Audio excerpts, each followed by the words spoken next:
guys, tara magluluto tayo ng tilapia at shrimp na may gata. So, una ko ilalagay is yung gulay. Ito. Chapchoy ata to, pechay. Ewan ko. Tapos, ang ating sunod ay ito. Eggplant. Mahilig ako sa gulay, so maraming gulay ang nilagay ko para mas masarap siya. May gata to ah.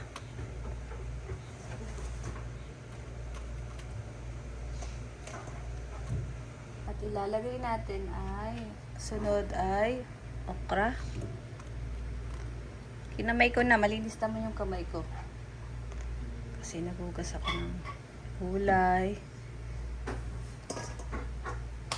Tapos sunod ito, luya. Ginger.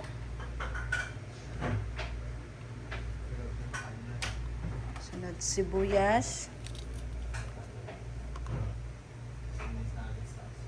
Ilagyan ko rin siya ng bawang. Saka natin ilalagay itong isda.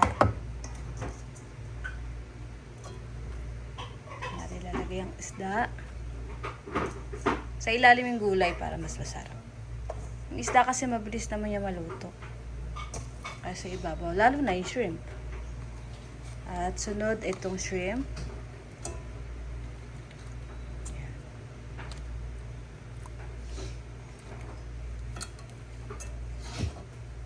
Ayan siya. Ano lang natin siya, papakuluin lang yan. Hanggang sa maluto. Malalaki yung shrimp natin, oh. Mas malaki, mas masarap. Iba naman ating luto ng tilapia, hindi lagi tilapia lang. Lagyan natin ng shrimp. Ayan guys. So, lalagay ko tong coconut cream para mas masarap siya. Buksan ko muna.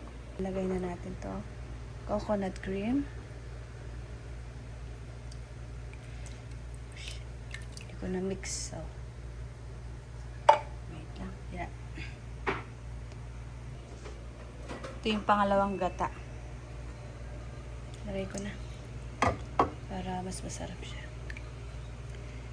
Ayan, sarap.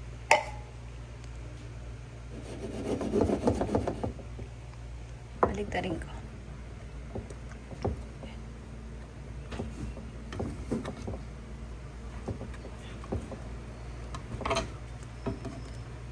Para bumaba yung ano, gata. Wait lang. Tapos lagyan natin ng salt and pepper. Salt and pepper.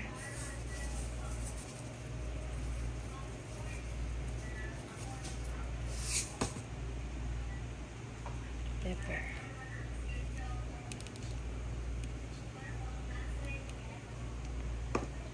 Pati maluto siya, ha? Okay, guys. So, tinanggal ko muna yung shrimp kasi baka ma-overcook. So, niluto ko muna yung gulay tsaka yung tilapia para mas maluto siya. Tapos ngayon, sa huli ko na ilalagay yung shrimp. Ngayon ilalagay ko itong malunggay para healthy.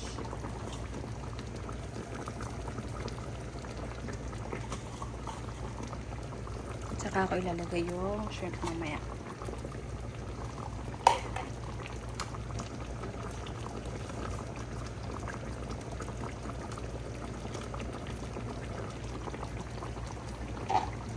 Yan. Hindi muna natin maluto. Okay.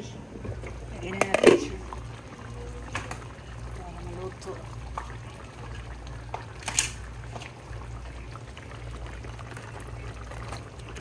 Shrimp. Maluto siya.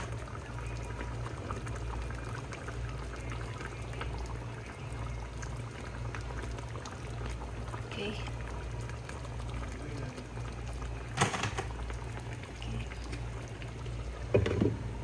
Ayan na, luto na ang ating shrimp. Okay, ready na. Dami kong gata. Ngayon ako magluto. Complete Ricardo. Sure.